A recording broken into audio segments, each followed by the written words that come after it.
I want to have a quick question before we look at the road conditions. When we see systems like these, there's so much coming out at us. What do you think is kind of like the biggest thing people should watch out for? I would say the visibility and just the slick roads in general. With lake effect snow, I mean, you can talk about within 1 mile stretch, it could be okay visibility, and then all of a sudden you can hit whiteout conditions. I mean, on my way in to work earlier this afternoon, I was driving in clear visibility, and all of a sudden I just hit a whiteout, and it can change pretty rapidly. So I'd say that's the biggest thing with this lake effect system, even heading into Monday morning. Well, speaking of visibility, you want to take a look at the roads. 13 on your side's Peter Elliott is actually live right now on I-96. He's been tracking the roads for the last hour.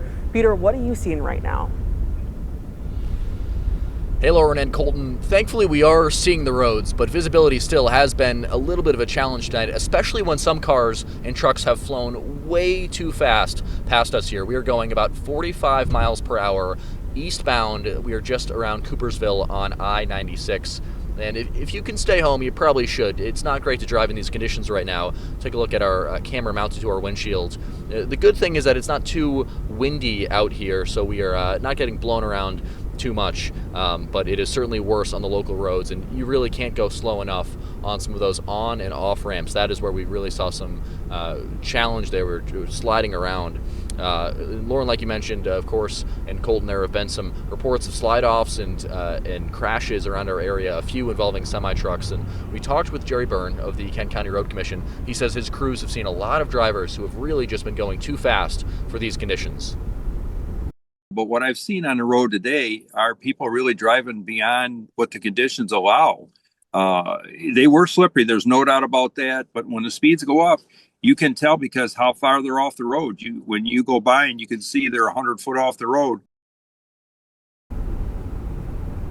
Another interesting thing that Jerry Byrne said was that because it's the weekend, there are actually fewer cars on the roads, but that actually encourages people to go a little faster, causing some of those crashes. Right now you can see one of the cars going a little faster in the left lane. As always, he says you should stay back from those county plow trucks that the Road Commission has. The new law in the state of Michigan says that you have to stay at least 200 feet back from those plows on the highways, 20 feet back at intersections, or else you could risk getting a $100 ticket.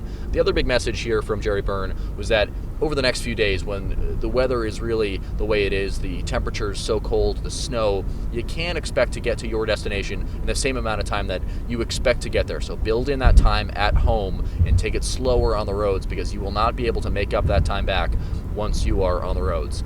For now, we're live just outside of Coopersville on I-196 eastbound. I'm Peter Elliott, 13 on your side. Back to you, Colton and Lauren.